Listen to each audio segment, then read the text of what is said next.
शेतकऱ्याला फसवणाऱ्या सरकारचा, शेतकऱ्यांना लुबाडणाऱ्या सरकारचा, शेतकऱ्यांना लुबाडणाऱ्या सरकारचा, शेतकऱ्यांना लुबाडणाऱ्या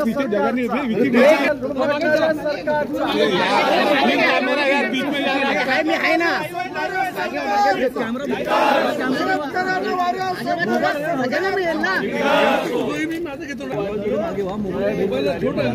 थोड़ा कैमरा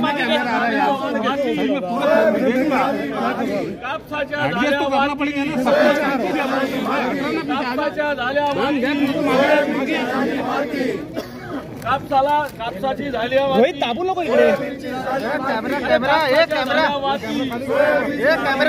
कापसाच्या झाल्यावर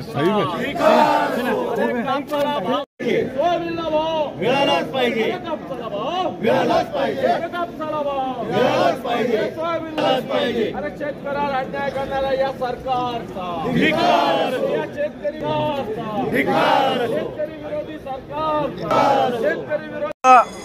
महाविकास आघाडीच्या वतीनं कापसाला भाव मिळाला पाहिजे, सोयाबीनला भाव मिळाला पाहिजे, त्याप्रमाणे धानाला बोनस मिळाला पाहिजे या विषयावर आंदोलन केलेलं आहे। कापसाच्या गाठी CCI जे आहे महाराष्ट्रातून कमी प्रमाणावर खरेदी करत आहे, कारण हमी खरेदी केंद्रात महाराष्ट्रात अतिशय कमी प्रमाणात सुरू आहे। मला असं वाटतं सोयाबीनची पण अशीच परिस्थिती, एकीकडे सोयाबीनच्या तेलाचे भाव वाढलेले आणि सोयाबीनचा भाव कमी झालेला आहे। धानाची सुद्धा स्थिती अशीच आहे।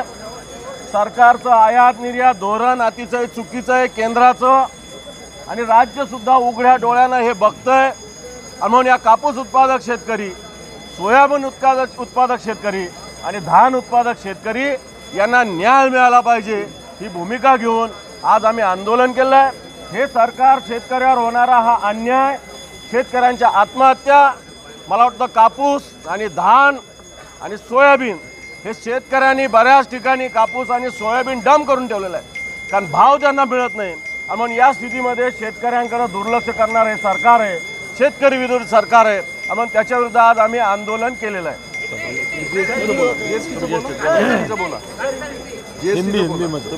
हिंदीमध्ये बोला। आज शेतकरी प्रचंड अडचणीत आहे। महाराष्ट्रातल्या प्रत्येक शेतकरी हा कर्जाच्या खाईत आहे। एका बाजूला GSTचा मारा या शेतकऱ्यांना सहन करावा लागतो, पूरग्रस्ताचे पैसे या ठिकाणी शेतकऱ्याला मिळाले नाहीत हे वास्तव महाराष्ट्रातलं आहे। नाबार्डनं जाचकाठी या ठिकाणी गाठलेले आहेत, पीक कर्ज आज शेतकऱ्याला मिळत नाही हे वास्तव या महाराष्ट्रातलं आहे। सोयाबीनला भाव नाही, कापसाला भाव नाही, दुसऱ्या बाजूनं महागाई वाढलेली आहे, GSTचा दणका बसतोय, आणि म्हणून शेतकऱ्याला न्याय मिळावा ही भूमिका महाविकास आघाडी म्हणून आम्ही या ठिकाणी घेत आहोत।